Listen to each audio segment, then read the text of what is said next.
He's talking to you later. Sailor Moon, that was who it was. That was the theme for that thing. Okay, so this is, partly I wrote this because I needed to test the various graphs. And what it is a little application that lets me, let's see, pop another window in front.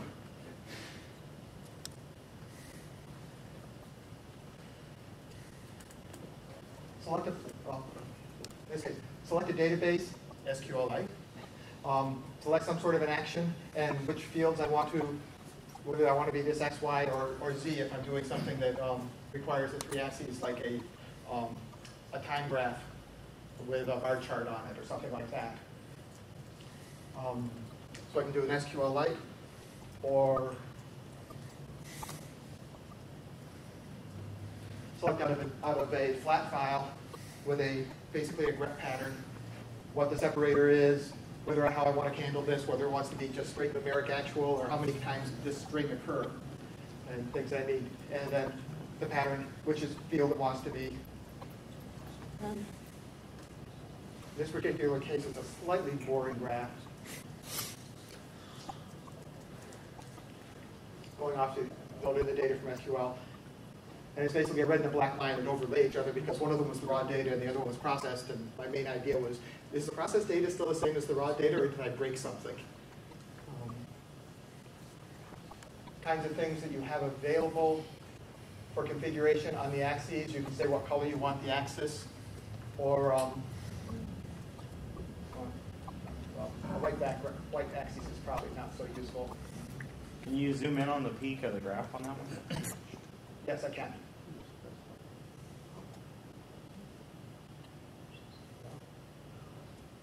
So we're actually in here. Nice. You just drag the pen. See if this works. Going backwards. Yes, there we go. That time I remembered which keystroke to go back.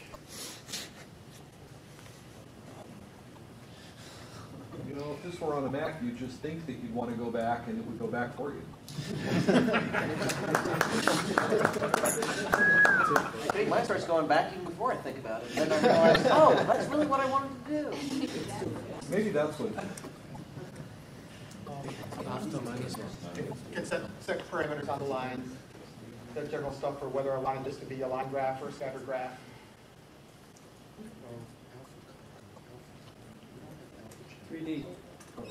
Shadows. No, I don't have any. Well, Gradients. Almost. It's lovely as it is. For a Mac, it's okay. How much data is that included? Data in this stuff. How many points of data are you plotting? 16,000 points. And it's done all in script. Yes, all in script. This is pure table script. That's good. And it's also going off and reading the OLog from scratch. It's not just plot time here. You also got of course, the overhead for SQLite, which is horribly slow, you understand. That's why it took a couple seconds. Yeah. It's a humongous database because while it's sorting out these 16,000 points out of the database, 8,000 points out of the database, I've got several billion points in the database that's finding these out front. Yeah, the thick lines right now is because I set it to just show the X's, not to show the lines. So those are all my data points. It looks like a solid line because there's so many data points. Any questions? Did you find the size of the data set where it starts to get sluggish in response, or has it been pretty good for the data sets to use it? It gets sluggish when I do something like 10 one of the things I've been working with lately, I ended up with 16 or 20 data sets, each of which was 80 points.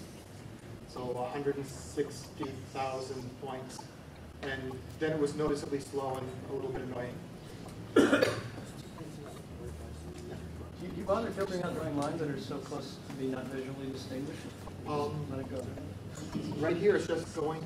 I've got a couple of procedures in the graph package for reducing data sets and getting rid of things that are just repeated or just too close together to bother with, or taking n pieces and replacing them with an average instead of bin size.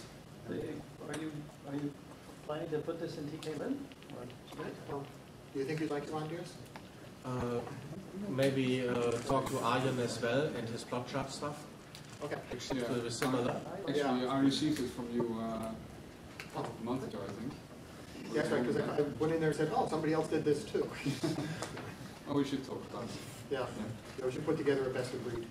Exactly. And then leave it to you too. Yeah, there was a certain amount of, we both hit the same problem, we both hit the same solutions. Any other question or comment, or?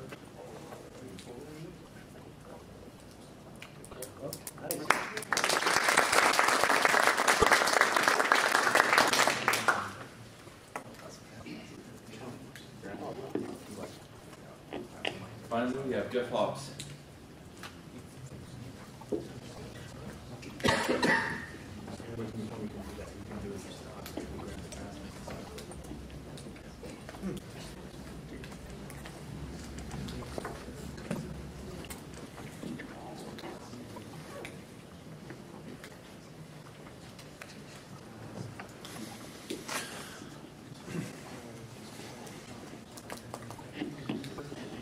Okay.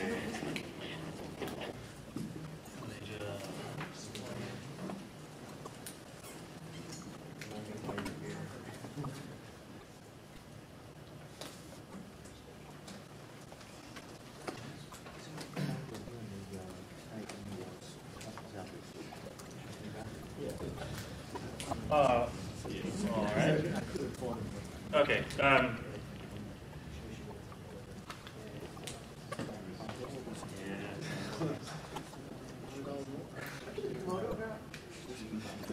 No, they just work for me.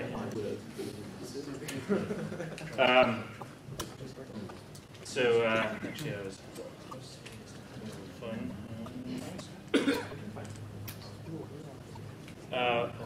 What I wanted to show here just is the workspace environment, because I'd gotten a couple questions on it, and then found out actually from people who I'd assumed knew everything that ActiveState did, had no clue that we secretly introduced this thing a while ago.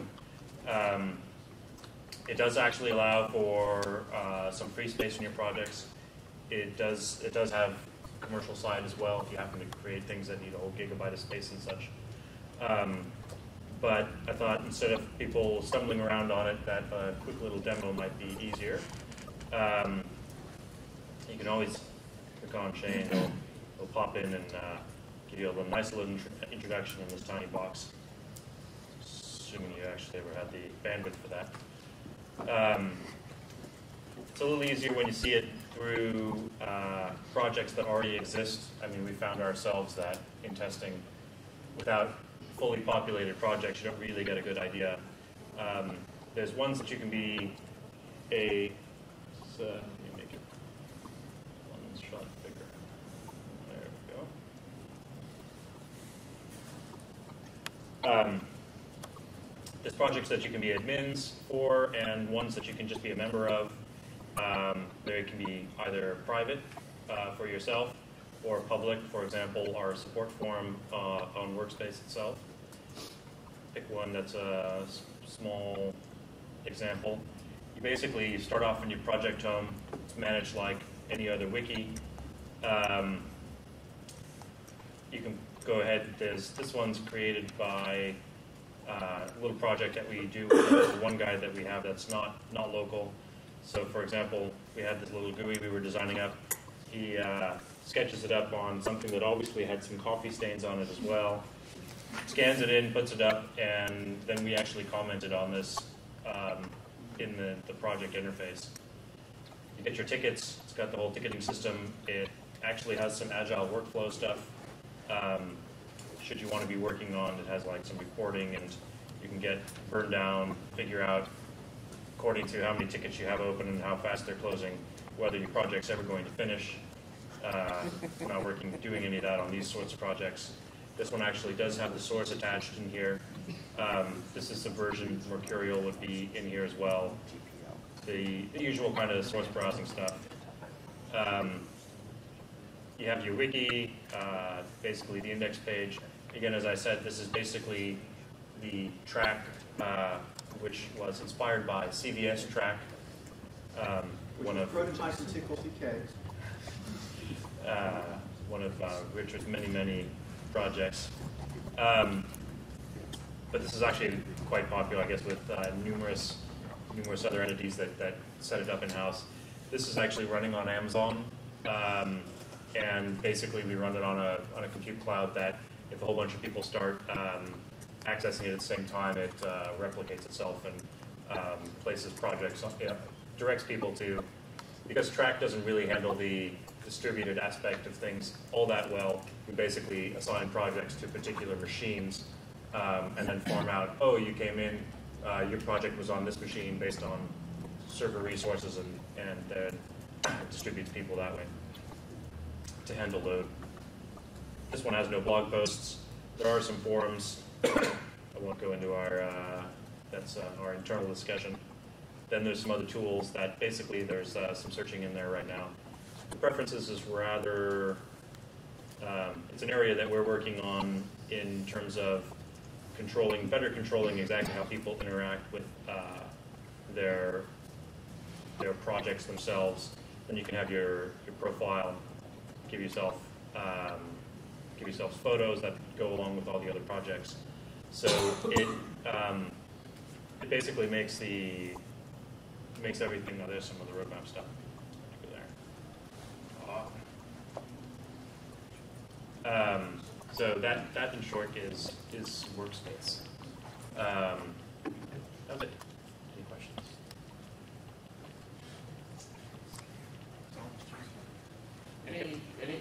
Any chance of getting fossil support? Fossil is actually more than just source code.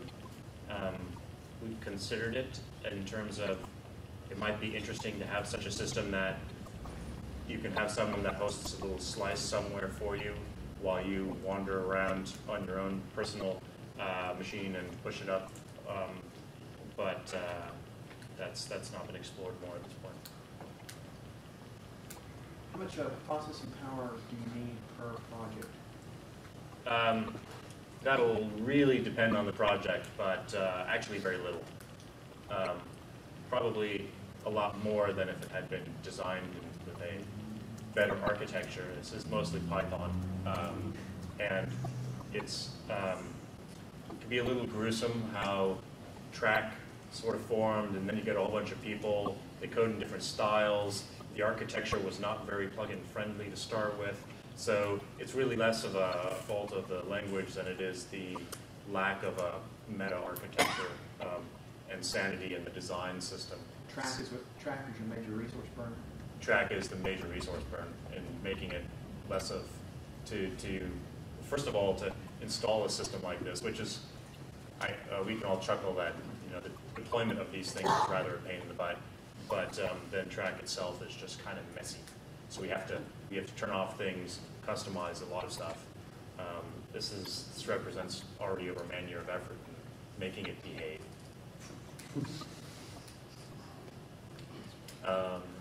Okay. It's almost 6 o'clock.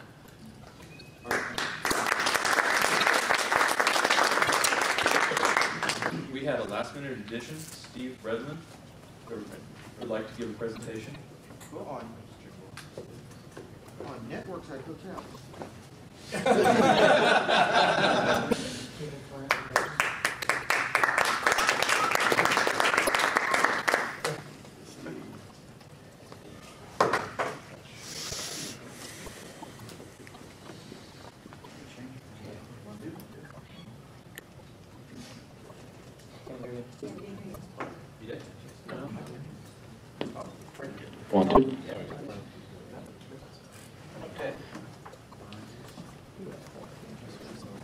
For those that don't have the pleasure of knowing me, my name is Steve, and yeah, the many. They all Egypt.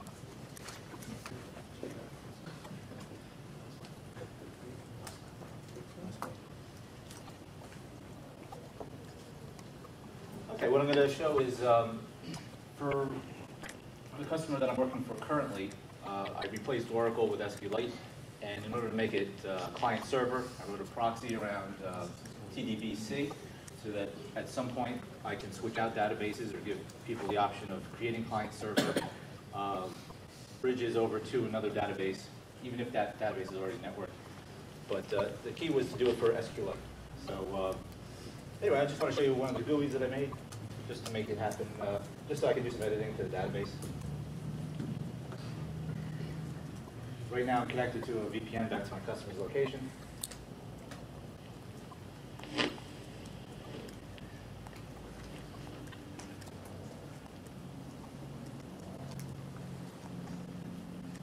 By default, it remembers the last database I connected to. And I'm just going to pick up, this is all live, so I'm just going to pick a harmless table that I don't worry about destroying by accident. And basically, this is just a little query box. I'm just going to pull up all the records from the price discount table.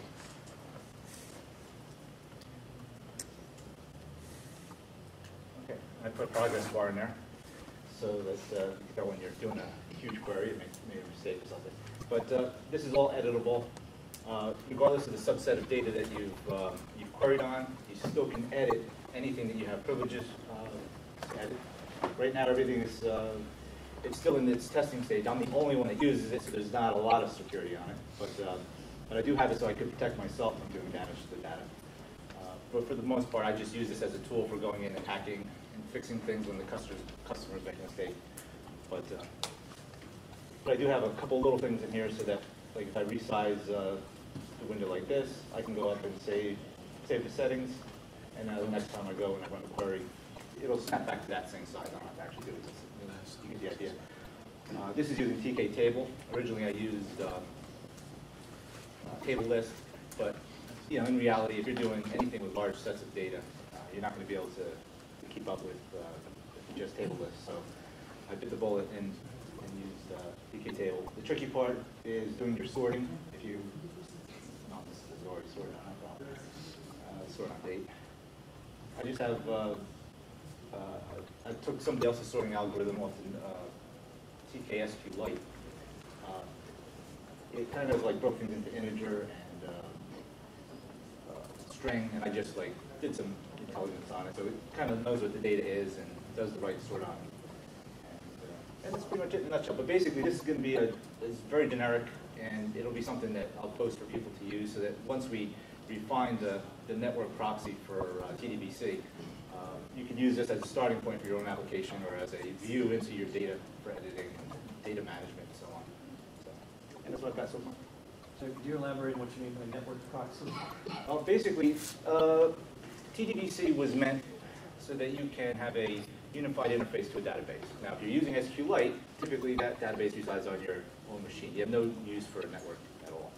In my case, though, I wanted to still use SQLite, but have it located on the server.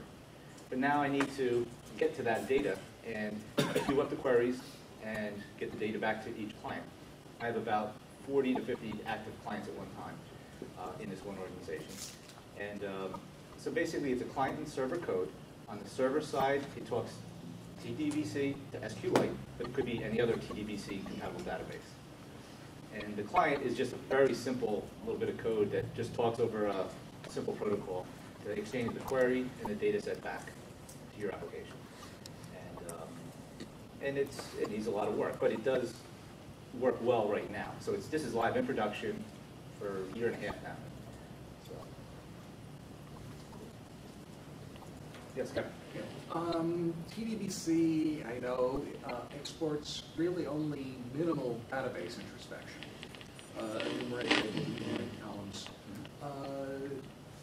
Since I see that you're doing what looks to be a fairly generic query interface, I wonder if you can comment, is there anything in introspection that you really need to see that I'm not giving you? Oh, not really. I work within the minimal. I'm a minimalist. So the only thing I did do in the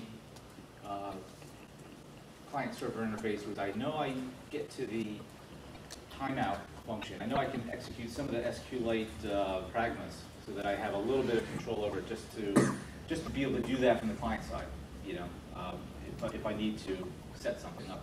But other than that, I'm trying to keep it so that I'm not using anything special within any spec of the database. So, but as far as, I'm just using the introspection of just like columns and row names, table names, and so on that you provide for UBC. That's it. Anybody else? Any attempted table locking, market locking? Do you really intend it just to be a remote hook? Yeah. Or for some, or we can have? I rely on SQLite to do everything, or whatever the database backend is. That shouldn't be my concern. Right. So, but what I'm doing is, because I'm in control of the server is threaded, so every time a client connects, they get a separate thread. But I'm really just serializing everything, because everything has to come in serially. Even if two network connections come in at once, or two requests come in at once, really it is still serial no matter how you look at it. They don't really come in at the exact same microsecond.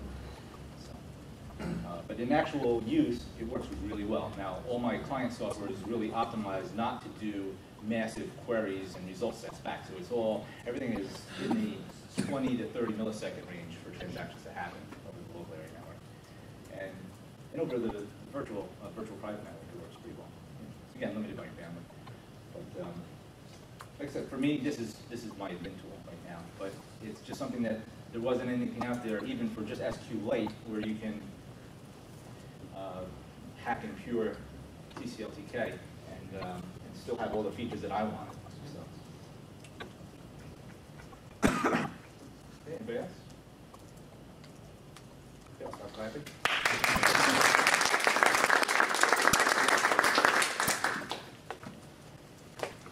Okay, that concludes the WIP sessions. Dinner starts at 6:30 next door. Is that right? Correct. Yep. Just go through that block. Thank you. You can go around the block. Yeah.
Rapid fire chipper contest. Who can write the best apps right now? I'll get my own. I would lose. I'm a CIO.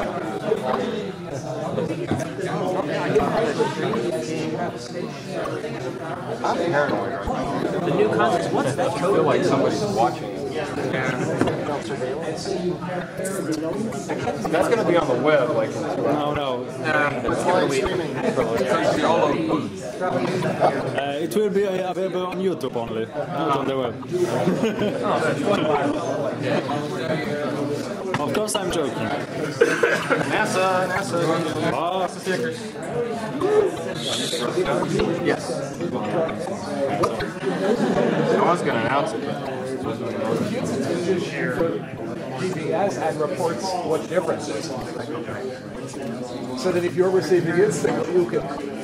Somebody will get it out. Yeah, but the vulnerabilities don't even have power.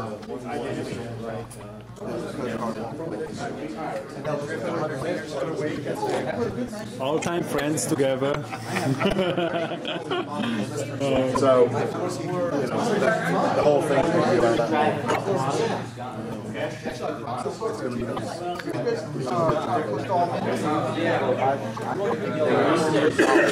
Now, did you think about a mid-rag anchor? Yeah. Oh my. Especially about being a shipwreck and their anchor to the ship. No, I mean, these are just racing boats. Oh. you know, they're not navigation.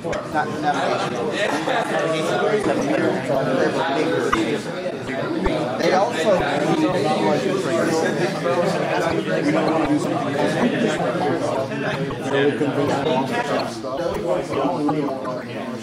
Unfortunately, the way the schedule worked out, I had to be on the phone for my today.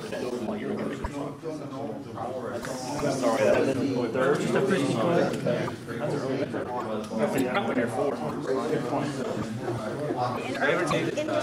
Like the story about I'm working at home and my wife is taking me out to work. Hello.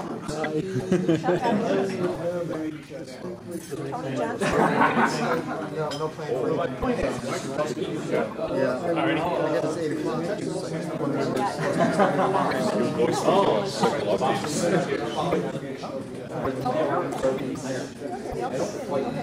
We have discussions on teaching you over coming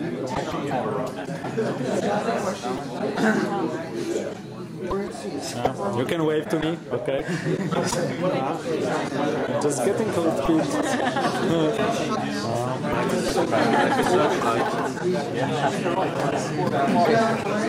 But where's Wendy? Where's Wendy? Is that a letter? It's important. Wendy, where's Wendy? We need that book.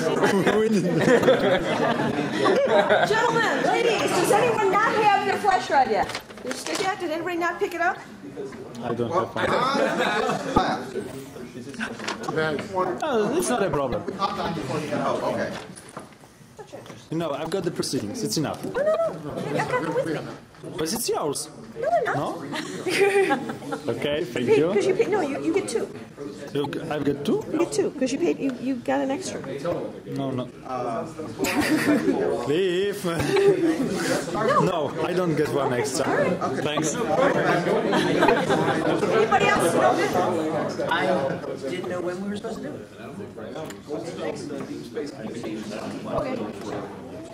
Okay.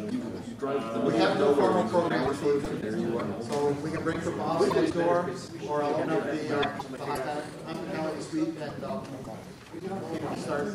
start. Well, hang on before you do that, Cliff. That's right, Scott has some. Yeah, since they weren't bringing any goodies, I figure I would. TCL is used all over NASA, it has been for many years. I don't know where it's used, because it's hard to find, but I know it's there. I look at like the shuttle launch, I go to the Space Operations Center, and I'm looking at the telemetry from the engines and all of that. And so I know it's all over the place. I found a few pockets of it, but I thought I'd bring some NASA stickers for this is called, we call it the ball. Ares 1, that's the new vehicle that we're working on. Cool. And then Expedition 20 and 22 decals for the station. So I'll leave them up here. I think there's enough for everybody. I guess everyone can take one, and if there's any left over, it's a free for all.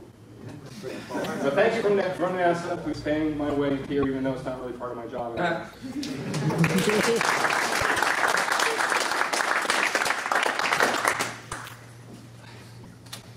Thank you. Dead silence. For a while, I thought half of my job was introducing people at NASA to each other. Because I would get questions about TCL, and it was always at a NASA or JPL return address, and I'd say, you know Will Duquette, you know Steve Collins? No, we need you again. And you know they never contact me. They talk to your friends or something like that. Well, acquaintances. Maybe I just talk to me that they go out to them.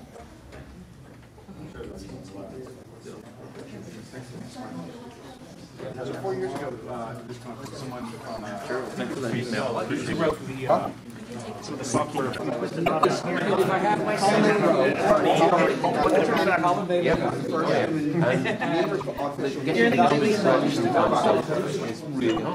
NASA got that? Something that doesn't exist by something that doesn't exist. No, it's not a value algebra, and we don't want it.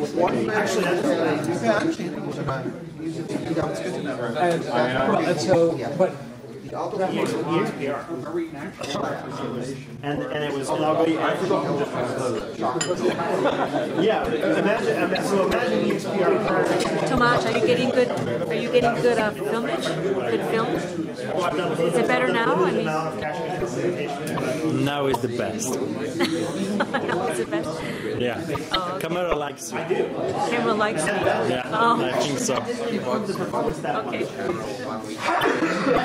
It's better with the light, right? It is. It is.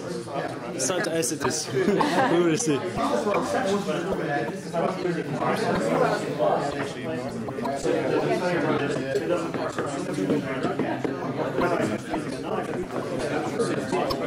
Still, if you don't have to do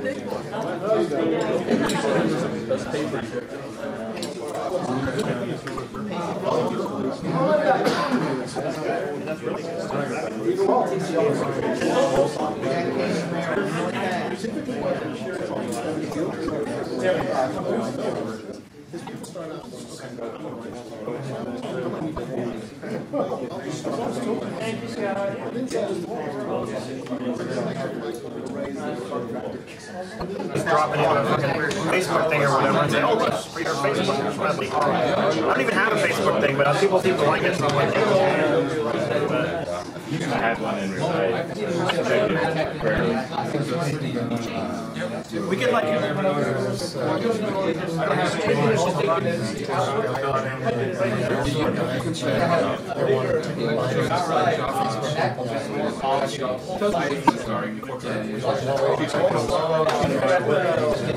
the other thing we could do is we could have a like a Twitter thing, like do Twitter or tickle script and then like evaluate it in the same. You can fit a lot of tickles in it.